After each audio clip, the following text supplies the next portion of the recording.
Hey guys what's up. तो कैसे हैं आप लोग? Welcome back to your own channel Deepak Yadav science academy. Welcome to the daily Hindu news and editorial analysis of 13 July 2020। तो guys आज है 13 जुलाई 2020 और है मंडे। देखेंगे आज का the Hindu complete newspaper. The Hindu complete newspaper को एनालाइज करेंगे from the view point of UPSC and other various competitive exams.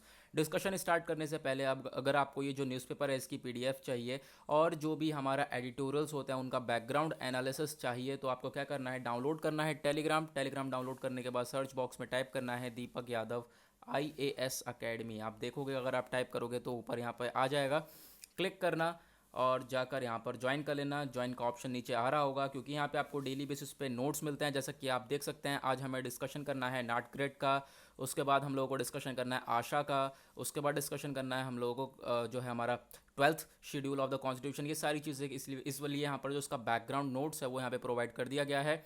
साथ ही साथ जितने भी नोटिफिकेशन आते हैं वो सब आपको मिल जाते हैं। जैसे कि यहाँ पर आपको सारा का सारा स्टडी मटेरियल मिल जाता है रिलेटेड टू यूपीएससी। ठीक है, तो आप गाइज यहाँ पर ज्वाइन कर लेना। और सबसे बड़ी बात गाइज, ये सब चीज़ें बिल्कुल फ्री ऑफ कॉस्ट हैं। जी हाँ, बिल्कुल फ्री ऑफ कॉस्ट हैं। आपको कोई चार्ज वगैरह पे नहीं करना है। आप सिर्फ जाओ और फ़ायदा उठाओ इन सब चीज़ों का। और जो टेलीग्राम का लिंक है वो मैंने डिस्क्रिप्शन में भी दे दिया। आप डिस्क्रिप्शन में से क्लिक कर भी टेलीग्राम को ज्वाइन कर सकते हैं। साथ ही साथ अगर आपने अभी तक चैनल को सब्सक्राइब नहीं किया है तो नीचे रेड कलर का बटन आ रहा होगा, देरी किस बात की, सब्सक्राइब कर देना डेली द हिंदू एनालिसिस के लिए और बाकी सारे वीडियोज़ के लिए। तो देखते हैं अपना सबसे पहले फ्रंट पेपर। आज कुछ इतनी ज़्यादा इंपॉर्टेंट न्यूज़ नहीं है, एडिटोरियल पे ही हैं जो भी हैं हमारे लिए इंपॉर्टेंट न्यूज़, उनको हम डिस्कस करेंगे।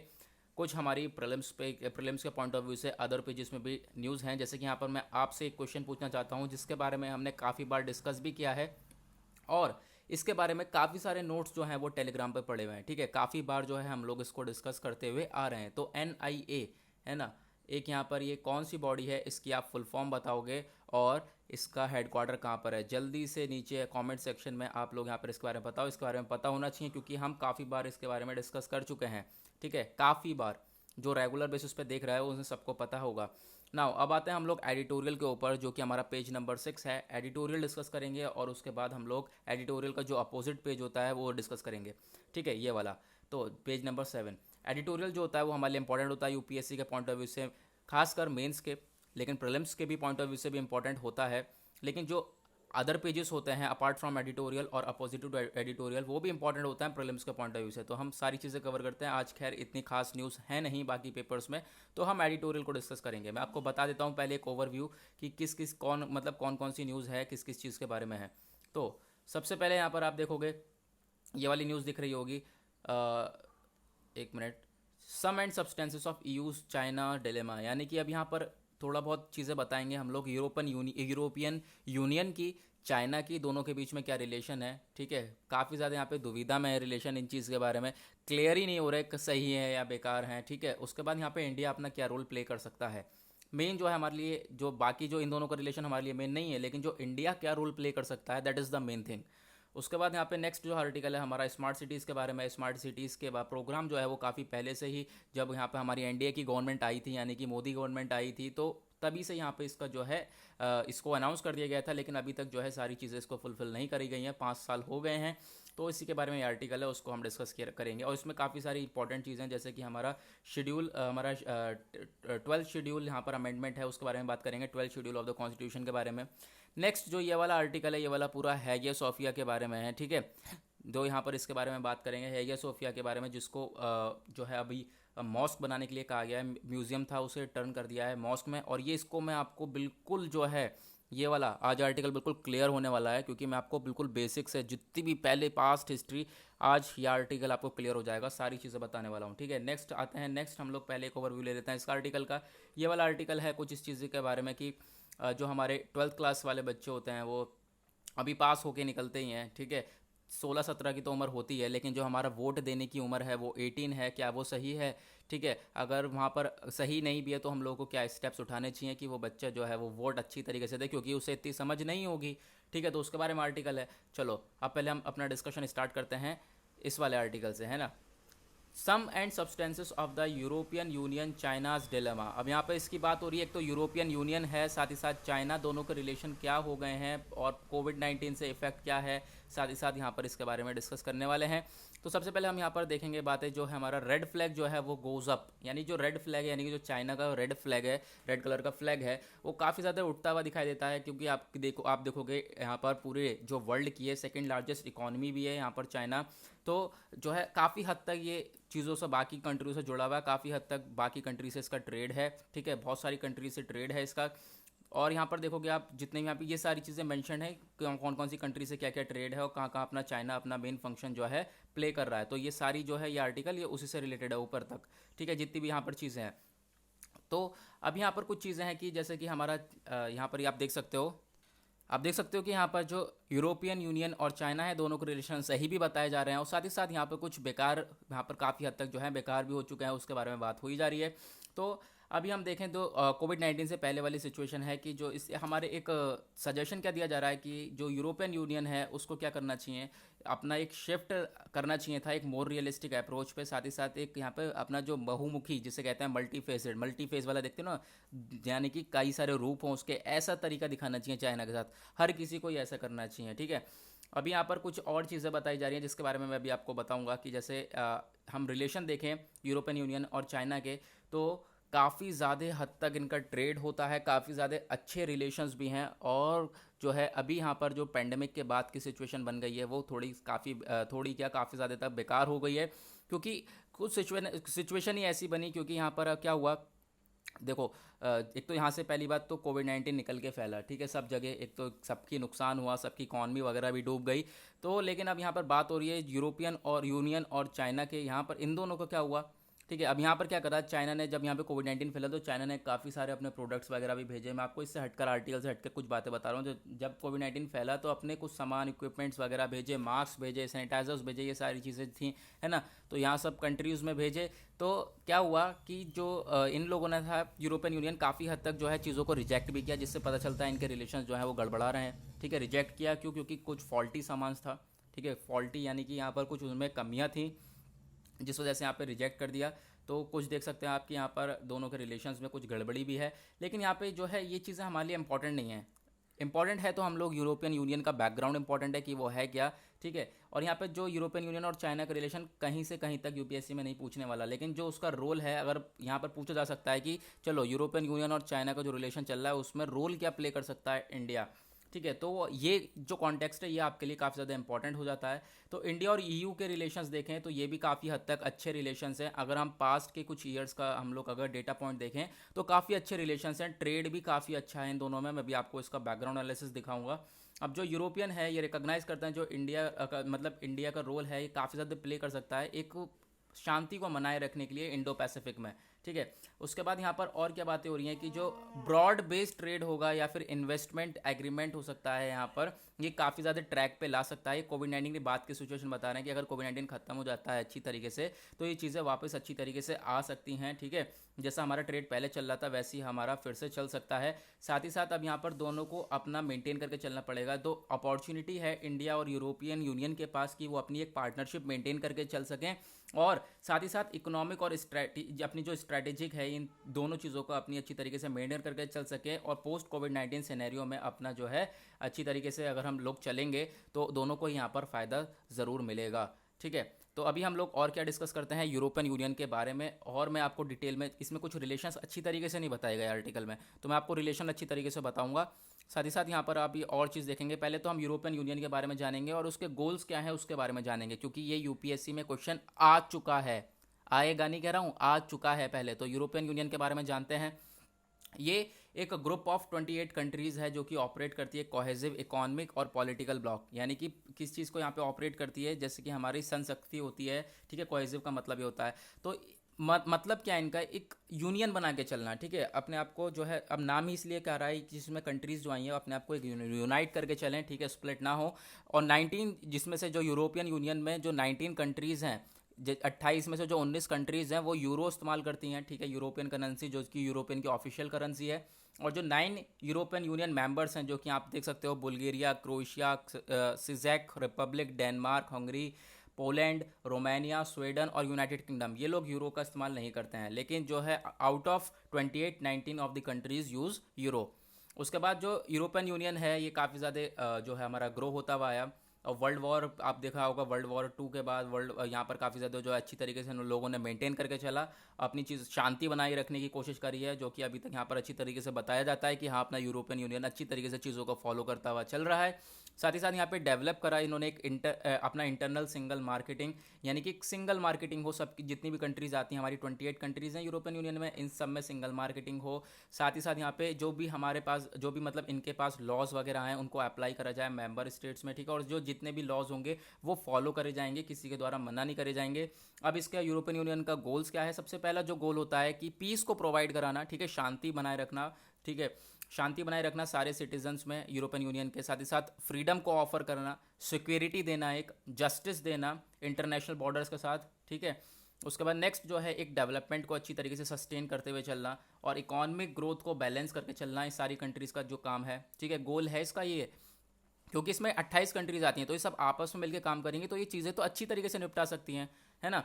उसके बाद यहाँ पे ये कंट्रीज़ का फिर क्या काम है? कॉम्बैट करना डिस्क्रिमिनेशन, जो भेदभाव है उससे कॉम्बैट करना, जो कि ये लोग करते हुए आ रहे हैं अच्छी तरीके से। साथ ही साथ प्रोमोट करना एक साइंटिफिक और टेक्नोलॉजिकल प्रोसेस, ठीक है, उसको यहाँ पर प्रोमोट करते हुए चलना। उसके बाद इकॉनमी, सोशल और टेरिटोरियल जितने भी हमारी इनकी सबकी संशक्ति है इन सबको बढ़ाना, और जो यूरोपियन कंट्रीज़ हैं, यूरोपियन यूनियन की कंट्रीज़, उनमें सॉलिडरिटी को और अच्छा करना, यानी कि उनमें एकता और ज़्यादा बढ़ाना। और इसका और क्या गोल है? जो इसका रिच कल्चर है और जो डाइवर्सिटी है थोड़ी बहुत, उनको अच्छी तरीके से रेस्पेक्ट करना, ठीक है, उनकी इज्जत करना। अब एस्टेब्लिश करती है एक और चीज़ें क्या? इकोनॉमिक और मॉनेटरी यूनियन, जहाँ पे करेंसी जो है वो यूरो है, ठीक है, इसका भी एस्टेब्लिशमेंट करना इसका एक गोल है यूरोपियन यूनियन का। अब यूरोपियन यूनियन और इंडिया के रिलेशंस देखें as per the past years, ठीक है, तो उसके बारे में बात करते हैं जो कि इंपॉर्टेंट है आपके लिए, मैंने यहाँ पे पूरा रिलेशन डाल दिया है। अब जो यूरोपियन यूनियन है ये काफ़ी ज़्यादा वर्क करता है इंडिया से बहुत ज़्यादा क्लोजली है, जो पीस मतलब शांति बनाए रखने के लिए, जॉब्स को क्रिएट करने के लिए, इकोनॉमिक ग्रोथ को बूस्ट अप करने के लिए, डेवलपमेंट को सस्टेन करने के लिए, डेवलपमेंट को बढ़ाने के लिए पूरी कंट्री में तो काफ़ी ज़्यादा क्लोज रहते हैं इंडिया और यूरोपियन यूनियन। जैसा कि मैंने आपको बताया था, काफ़ी ज़्यादा अच्छे रिलेशंस रहते हैं दोनों के बीच में। अभी बात करें तो इंडिया जो है लो टू मीडियम इनकम कंट्री है, ठीक है, 2014 के अकॉर्डिंग। अब जो यूरोपियन इंडिया कोऑपरेशन है ये इवॉल्व हुआ ट्रेडिशनल फाइनेंशियल असिस्टेंस के लिए यहाँ पर, साथ ही साथ यहाँ पर कुछ ज़्यादा पार्टनरशिप हुई। पार्टनरशिप किस चीज़ को लेकर? कुछ काफ़ी कॉमन प्रायोरिटीज़ को लेकर यहाँ पर काफ़ी ज़्यादा पार्टनरशिप करी गई यूरोपियन इंडिया के बीच में, यूरोपियन यूनियन और इंडिया के बीच में, ठीक है, पार्टनरशिप हुई दोनों के बीच में। तो फिर और क्या चीज़ें हो सकती हैं?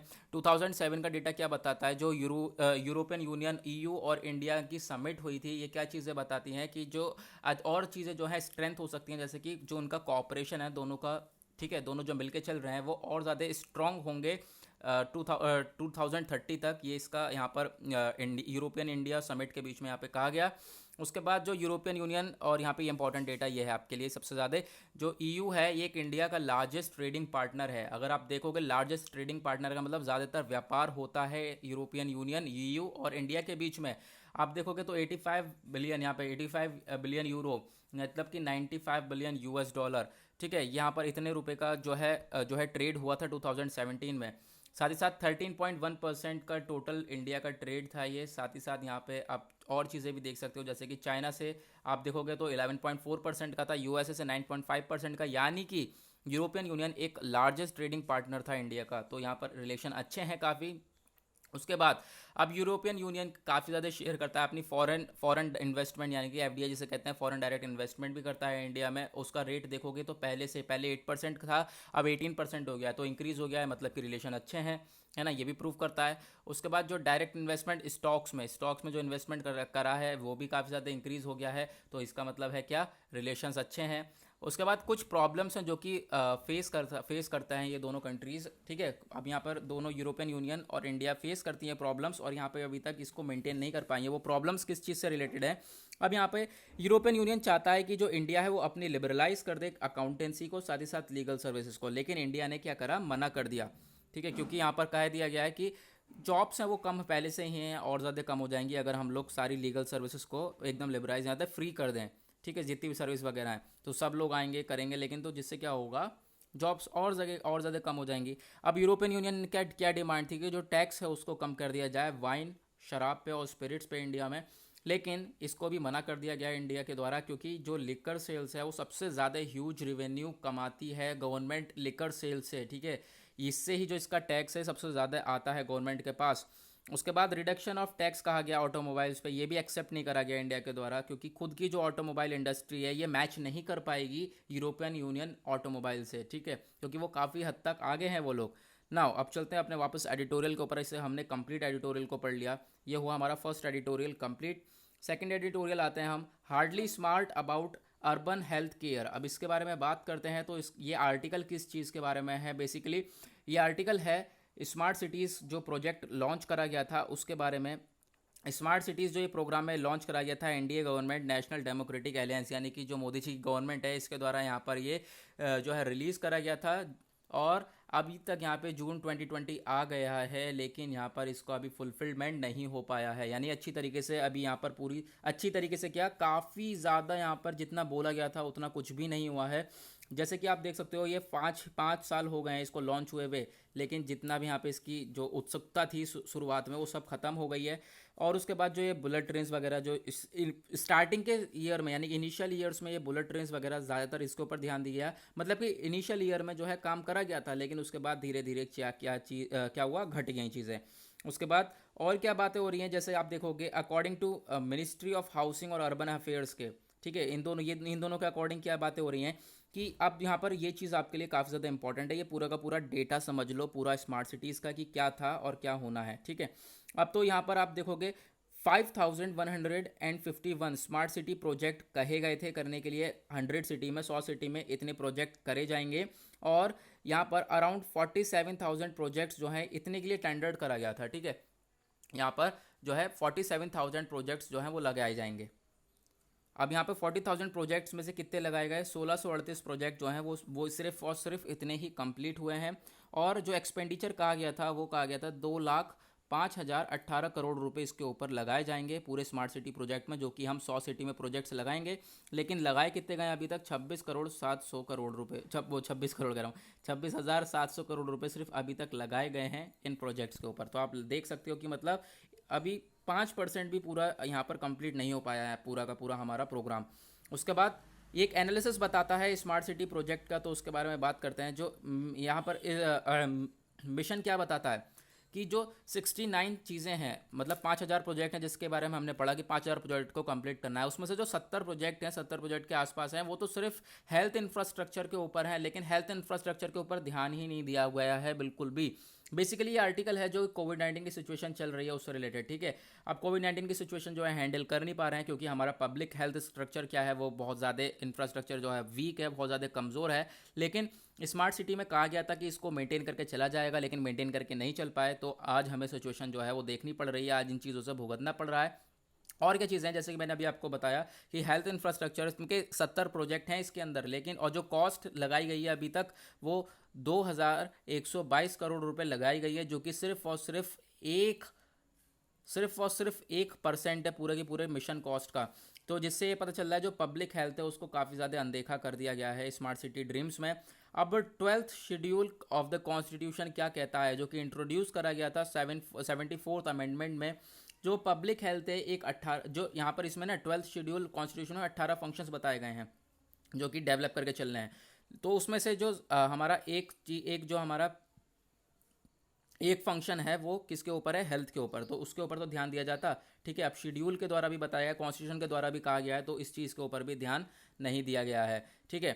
तो पहले मैं आपको 12th शेड्यूल के बारे में बता देता हूँ। यहाँ पर टेलीग्राम पे मैंने 12th शेड्यूल के बारे में सारी बातें डाल दी हैं, देखोगे आप। 74th अमेंडमेंट जो है, 12th शेड्यूल जो है ऐड करा गया 74th अमेंडमेंट के एक्ट के द्वारा 1992 में।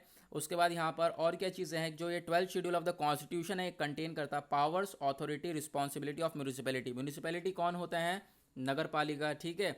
तो उनके लिए यहाँ पर चीज़ें बताई गई हैं। जो शेड्यूल है इसमें 18 आइटम्स है, जैसे हमने अभी डिस्कस किया। वो 18 आइटम्स कौन कौन से हैं आप देख सकते हैं। पहला है regulation of land use and construction of land buildings. उसके बाद urban planning including the town planning, ठीक है। अर्बन प्लानिंग को, अर्बन के साथ साथ यहाँ पे टाउन प्लानिंग को भी यहाँ पर क्या करना, अच्छी तरीके से मिला के चलना। साथ ही साथ जो इकोनॉमिक और सोशल डेवलपमेंट है उसके ऊपर काम करना, जो गरीबी है उसको कम करना। उसके बाद जो है डोमेस्टिक, इंडस्ट्रियल, कमर्शियल पर्पस के लिए यहाँ पर वाटर को सप्लाई करना, फायर सर्विसेज देना, और जो हेल्थ सैनिटेशन को यहाँ पर हेल्थ के लिए सैनिटेशन देना, कंजर्वेंसी, और साथ ही साथ जो वेस्ट मैनेजमेंट, वेस्ट जो होता है कूड़ा कचरा, उसको मैनेज करके चलना, और जो स्लम एरियाज़ हैं उनको इम्प्रूव करके चलना, उनको अपग्रेड करना। साथ ही साथ जो weaker sections of the society हैं उनका जो इंटरेस्ट है उसको सेफ गार्ड करके चलना, ताकि उन लोगों को भी ऐसा लगे कि हाँ हम लोगों को इक्वली ट्रीट करा जाता है। उसके बाद अर्बन फॉरेस्ट्री के और जो एनवायरनमेंट है उसको प्रोटेक्ट करके चलना। उसके बाद रोड और ब्रिजेस को बनाना इसका काम था। साथ ही साथ यहाँ पर और क्या चीज़ें हैं, प्रोविज़न है कि इसके लिए जो कि पार्क गार्डन प्लेग्राउंड्स होते हैं इनकी फैसिलिटीज़ को मेंटेन करके चलना। प्रमोट करना कल्चरल एजुकेशन और एस्थेटिक एस्पेक्ट्स को।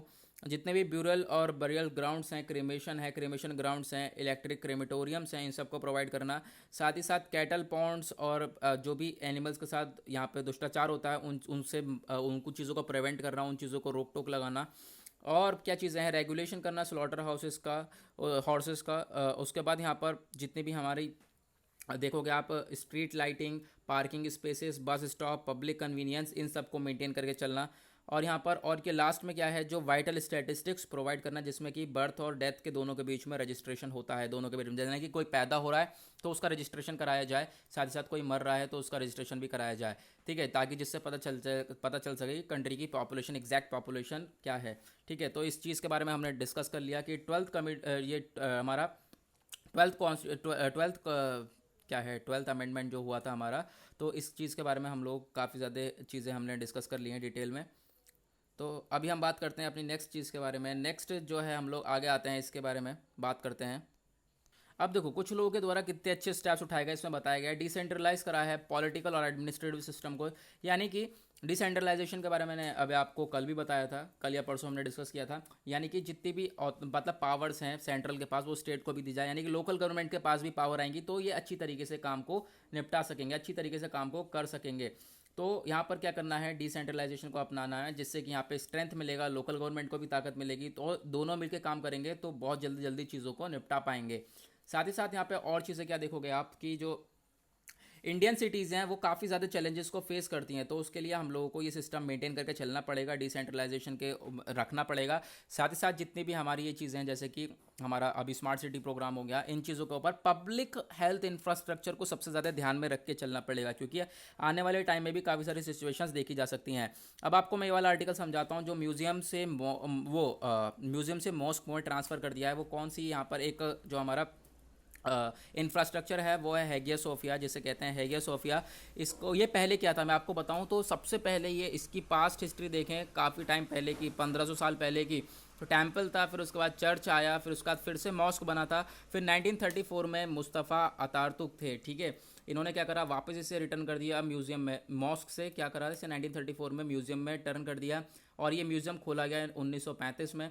लेकिन फिर उसके बाद क्या हुआ, उसके बाद यहाँ पर जो है हमारे, अभी आप देख सकते हो कौन है इस समय जो है टर्क के प्रेसिडेंट, टर्किश के प्रेसिडेंट कौन है, एर्दोगन। एर्दोगन ने क्या कर दिया है, अभी जो है कह दिया है कि अब ये हेगिया सोफिया है, इसको क्या कर दिया जाएगा, वापस मॉस्क बना दिया जाएगा। तो उसके लिए यूनेस्को तक बात गई, ठीक है, क्योंकि अगर यहाँ पर इसको इंटरनेशनली अगर एक मॉस्क ठहराना है तो यूनेस्को से तो कहना ही पड़ेगा, यूनेस्को ही तो अप्रूवल देगा, तो यूनेस्को ने अभी साफ साफ मना कर दिया है, ठीक है।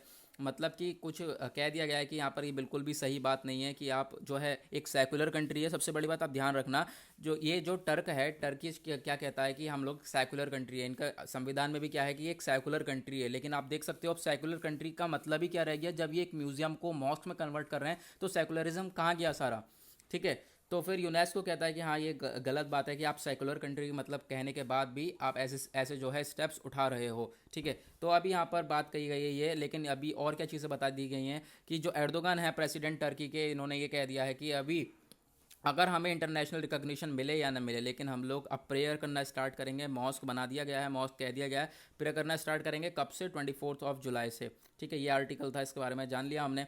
नेक्स्ट जो आर्टिकल है ये हमारा जो है थोड़े बहुत हम लोगों का जो ट्वेल्थ पास आउट के बच्चों के लिए, जैसे कि आप यहाँ देखोगे कि जब ट्वेल्थ पास करता है बच्चा तो अराउंड उसकी ईयर कितनी होती है, 16 to 17, हद से 18 साल, 18 साल का भी होता है, ठीक है। तो यहाँ पर हम लोगों ने क्या करा है अभी, 18 से जो वो 18 से कह रहा हूँ, जो वोटिंग एज होती है, यानी कि वोट देने की एज होती है, वो 21 साल से 18 साल कर दी गई है। तो इतने टाइम पे तो बच्चा 12th से पास आउट होता है, 12th से पास आउट होगा तो उसे अच्छी तरीके से नॉलेज होगी क्या कि किसको वोट देना चाहिए, किसको नहीं वोट देना चाहिए।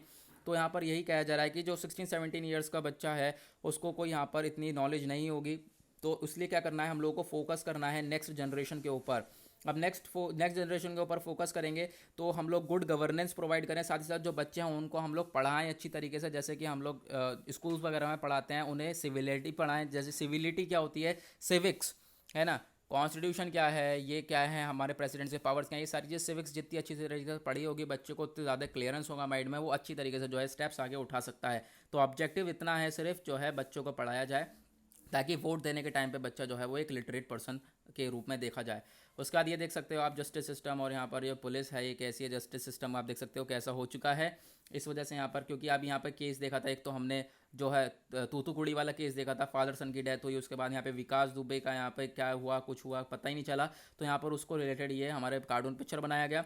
नेक्स्ट चलते हैं हम लोग, अपना एक और आर्टिकल है जिसको हमें डिस्कस करना है, वो है हमारा नाट ग्रिड के बारे में। नाट ग्रिड जो है इन्फॉर्मेशन लेगा जो कि एफआईआर से, ठीक है, एफआईआर क्या होती है, फर्स्ट इन्फॉर्मेशन रिपोर्ट है ना, इससे जो है नाट ग्रिड जो है इन्फॉर्मेशन लेगा। अब नाट ग्रिड को, अब जब नाट ग्रिड के बारे में चीज़ें पढ़ोगे ना तो आपको समझ में आ जाएगा पूरा पूरा आर्टिकल। और यहाँ पे जो फेडरल सिस्टम जो है, यहाँ पर ये ब्रीच बिल्कुल भी नहीं करेगा, फेडरल सिस्टम का हनन बिल्कुल भी नहीं करेगी ये बॉडी, नाट ग्रिड, ये ऑफिशियल का कहना है। तो चलो मैं आपको नाट ग्रिड के बारे में बताता हूँ, सारी चीज़ें यहाँ पर आपको मिल जाएंगी, टेलीग्राम पर ज्वाइन कर लेना, बिल्कुल फ्री ऑफ कॉस्ट है सारी चीज़ें। अब जो ये GS2 से रिलेट होगा, नाट ग्रिड की फुल फॉर्म क्या है, नेशनल इंटेलिजेंस ग्रिड। तो अब नाट ग्रिड क्या है, एक इंटीग्रेटेड इंटेलिजेंस है जो कि कनेक्ट करती है डेटाबेस को, साथ ही साथ कोर सिक्योरिटी से, यानी कि एक लिंकिंग, जो लिंक करने वाली बॉडी है, ठीक है, लिंक करने वाली बॉडी है। अब जिसने कि यहाँ पर स्टेप क्या उठाया, मैं आपको वापस न्यूज़पेपर पे ले चलता हूँ, इसने ये स्टेप उठाया है कि जो नाट ग्रिड है, अब ये जो है कौन सा, national crime records bureau NCRB के साथ मिलकर अब ये सारी चीज़ें जितनी भी एफआईआर लिखी गई हैं, जो भी क्रिमिनल्स हैं उनके अगेंस्ट जो एफआईआर लिखी गई हैं, उन सबको अपने पास लेगा, उनकी इन्फॉर्मेशन लेगा, ताकि जितने भी मुजरिम होते हैं आगे अच्छी तरीके से उन्हें सस्पेक्ट कर सके, उन्हें यहाँ पर अच्छी तरीके से पकड़ सके।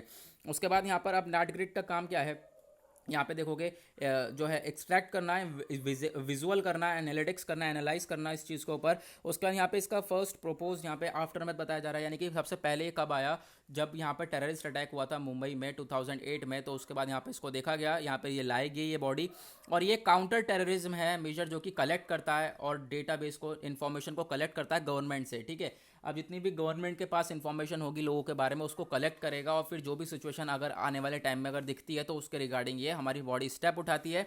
अब इन्फॉर्मेशन कैसे कैसे कलेक्ट करती है, जैसे कि किसी पर्सन की टैक्स और बैंक अकाउंट डिटेल्स हो गए, क्रेडिट कार्ड ट्रांजैक्शंस हो गया, साथ ही साथ वीज़ा इमिग्रेशन हो गए, साथ ही साथ जो रेल और एयर ट्रैवल है वो कहाँ कहाँ ट्रैवल करा है उसके बारे में होगा, क्योंकि कोई भी मुजरिम है अगर वो सारी चीज़ें यहाँ पर ये चीज़ फॉलोअप करता है, तो ये सारी चीज़ें अगर होंगी इसके पास, बॉडी के पास, तो वो पता लगा सकती है आसानी से को मुजरिम के बारे में।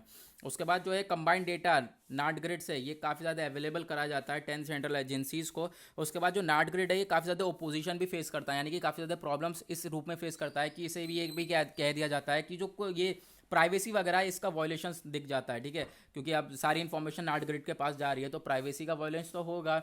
इसके लिए स्टेप से मतलब कि इसके लिए जो है अपोजिशन जो है खड़ा होता है कि यहाँ पर इसे अपोज करता है, लेकिन ऑफिशियल ने कह दिया है कोई भी यहाँ पे जो फेडरल सिस्टम है ये ब्रीच नहीं करेगी नाट ग्रिड, और जितने भी यहाँ पर एफआईआर हैं ये सब इन्फॉर्मेशन नाट ग्रिड को दी जाएगी कि आने वाले टाइम में कोई भी सिचुएशन दिखती है तो हमारी नाट ग्रिड भी स्टेप्स उठाएगी। तो गाइज यहाँ पे हमने कर लिया है द हिंदू को बिल्कुल कंप्लीट एनालाइज, द हिंदू को हमने कंप्लीट एनालाइज कर लिया है। अभी तक हमने चैनल को सब्सक्राइब नहीं किया है तो नीचे रेड कलर का बटन होगा, सब्सक्राइब कर देना, टेलीग्राम ज्वाइन कर लेना। मिलेंगे आप लोगों से कल, आज के लिए बाय बाय।